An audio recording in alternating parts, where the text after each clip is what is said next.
Hey guys, welcome back to the channel. I've owned this trailer now, the Escapod TOPO 2, for 1 year. Coming up this Father's Day weekend, last year was my first trip out with it. So I want to do a review. This is after 1 year of a lot of use of this trailer. Before I get into the review, I just want to say a couple things. One, the review videos that are out there right now are not very good. They're basically overview videos, and it's kind of a pet peeve of mine that the only content out there right now is really people who are taking a look at it, they don't own it, or maybe they borrowed it for the weekend or whatever.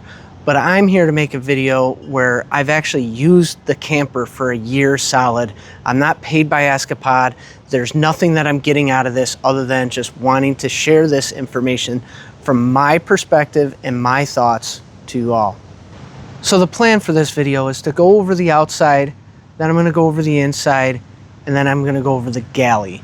I'm gonna make there 3 parts, and then I'm gonna do a compilation video of all 3 parts together. Now I wanna mention, I will be relatively critical of everything in here because I wanna give a very clear and concise review. This is not a $500 tent. It's an important purchase. It's a lot of money that you're gonna be spending, and I might as well do as much detail as I can. I've got my notes, so let's get into it.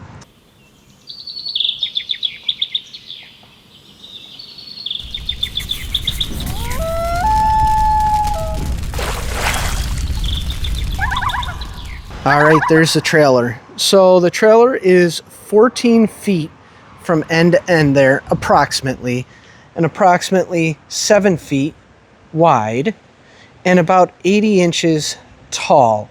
It does fit inside a garage without the rooftop tent on top.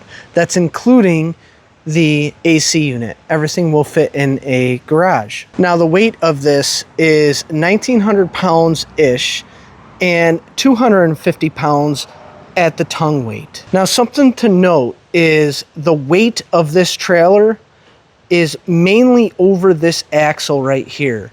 What they do is right in between this section is a lot of things like your water, your batteries, a lot of storage things, all sorts of stuff like that. And it kind of makes it so it's a very nice, easy trailer pull. Speaking of the tires, these are General Grabbers. They are 31-inch tires with 16-inch rims. The tires have performed very well and are more than adequate for this camper. I've been very happy with them. All right, now attached to the General Grabber tires is this free ride suspension. You can see it's got the Escapod logo in there, and that's because this is a proprietary suspension system. It's purposefully built for this camper itself. You've got 5 inches of coil travel, and it's engineered specifically for the weight and size of this camper. The suspension is an independent suspension, so this will work independently of this side and gives you a 23-inch ground clearance. With the tires and the suspension, this camper can fly down the highway at 75 miles an hour without an issue. It can also take all the service roads, forest roads, and things like that. No problem at all. I've not been able to actually push this to any sort of limit. People out west definitely can speak to how tough and sturdy that suspension is. But for myself, my weak link is actually my truck. This thing can handle anything my truck can do. Now the camper is made out of a fiberglass shell, and this shell is actually kind of stamped is the best way I would put it. It's a single piece. This is molded all together without any seams. The fiberglass shell is also structural, and this is really important because that's what allows us to bring down the weight and also make it so there's no need for any sort of other pieces to be put together to make this work. This is all one single cohesive piece where there's not going to be any sort of water penetration, and nothing can kind of wiggle out or work itself loose as you use the camper. Something else they were able to build into this is this extravagant gutter system. If you notice here, it's actually built into the camper. So they do this here, and they also do it with the galley and any other place they can really direct water and make it flow where they want it to go. These lights do not have any sort of gutter system for them, and so water can actually ingress at this point. However, keep in mind that if you take this off, you can reseal these. You can put another seal on them if they degrade. I ended up having that issue with the camper, and once that was replaced and fixed, it has not leaked after that point.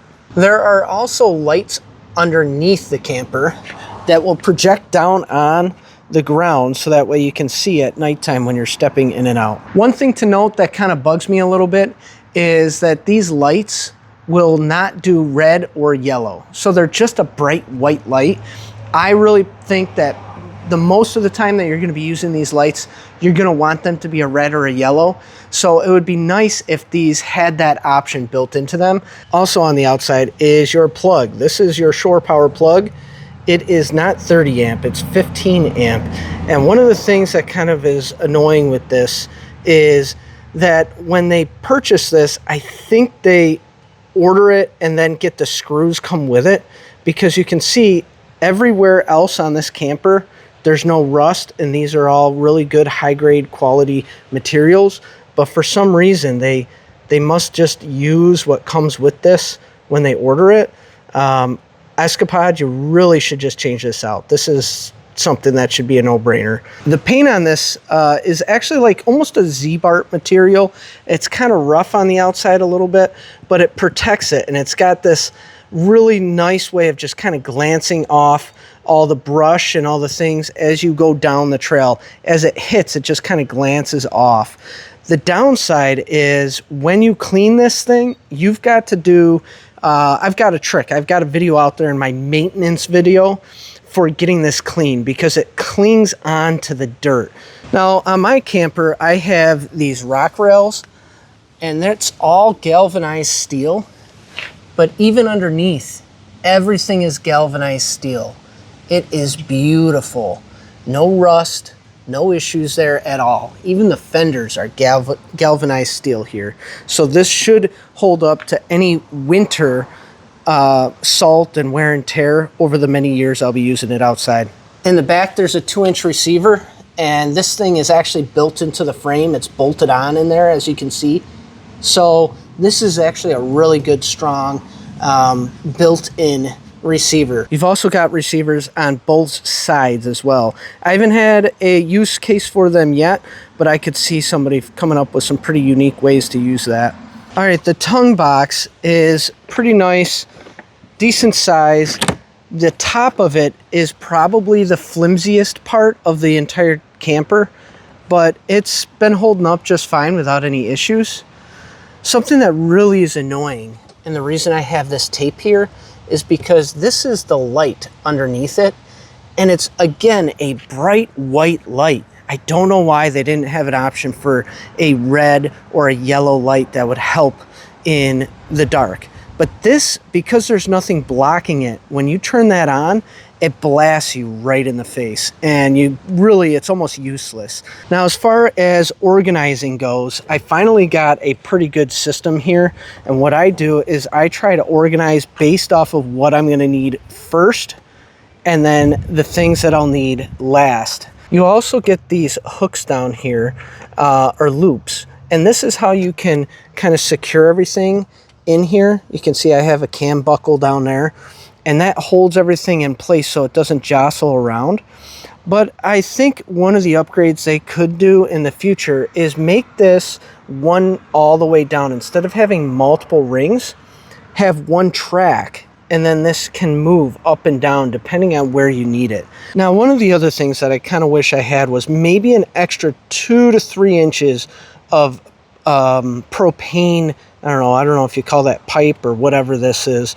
The reason being is it would make it easier for when you run out of propane in one to move it to the second one. I purchased the second one as an 11-pound propane tank because I had a 20-pound here, and it basically pushed it far enough out that I couldn't reach all the way over to connect it. There are vents already built into this, so there is safety precautions already made. Here's your vent, and there's actually a vent in here as well.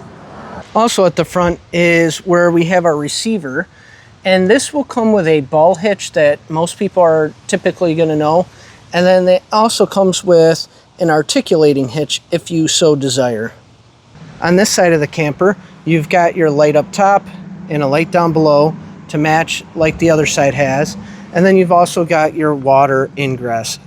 Now this you basically unscrew and then you just put a hose right in there, fill it up, and it's just got a pipe that goes straight down into a reservoir that sits right there. On the back of the camper we have this light leaf solar panel. This is 140 watts and it's actually been very, very good. I have gotten ratings, I did a whole video on it, so just check it out, but I've actually got its true 140 watt rating out of this. You also get an extension where you can unplug this, plug in the extension, and then plug this in to that end.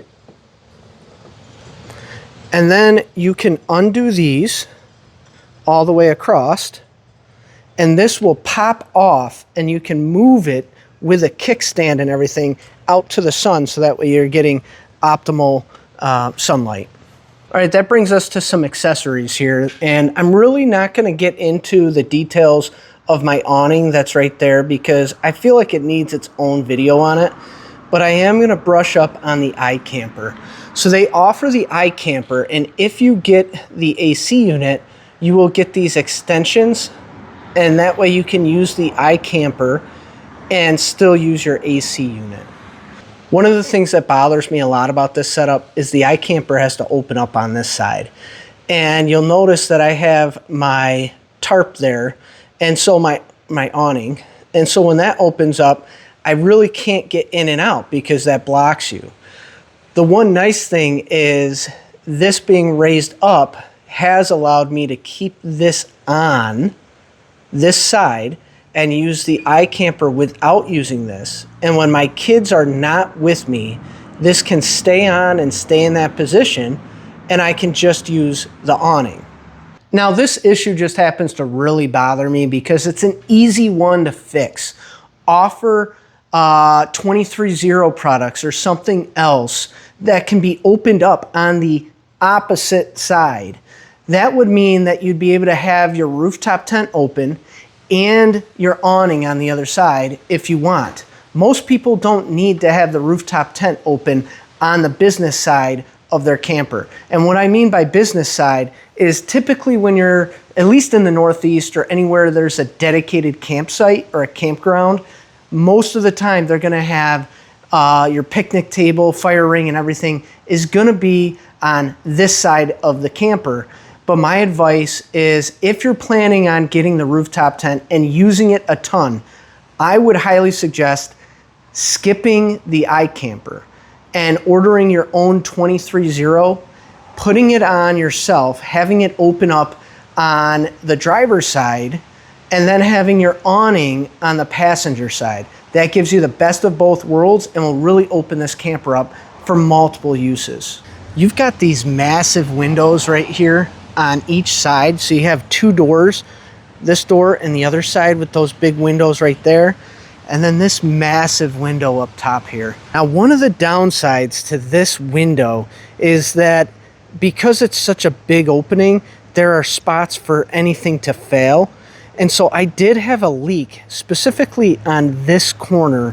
When the window was leaking, I sent them photos and tried to fix it myself. Ultimately, it didn't work, but they did notice that it was installed incorrectly right from the factory. So that's something to note. However, they did correct the issue in a timely and efficient manner, sending me to another place, sending me a brand new window, getting it reinstalled and put in the correct way. Since having that done, I have not had a leak in that area again. So I'm very impressed with their customer service and happy to have that window. All right, so that's pretty much it on the outside of this camper. I want to just kind of summarize some of the big takeaways for me, and that is that this is purpose built. This thing is 1,900 pounds-ish with that fiberglass shell being a single piece. It's gonna last for a long time. All the bumps, all the things that kind of tear apart a camper is not going to affect this. So I should be able to get a long time and a lot of use out of it. With the suspension and with the tires and really where they've placed all of the weight in the trailer being right on that axle, this tows like a dream. It goes wherever I need it to go. I get no sway and I get no issues on the road. On the next video, I plan on going inside the camper and I'm gonna show you what it looks like inside. So I hope you stick around for the next video, or if you're watching the compilation, let's roll.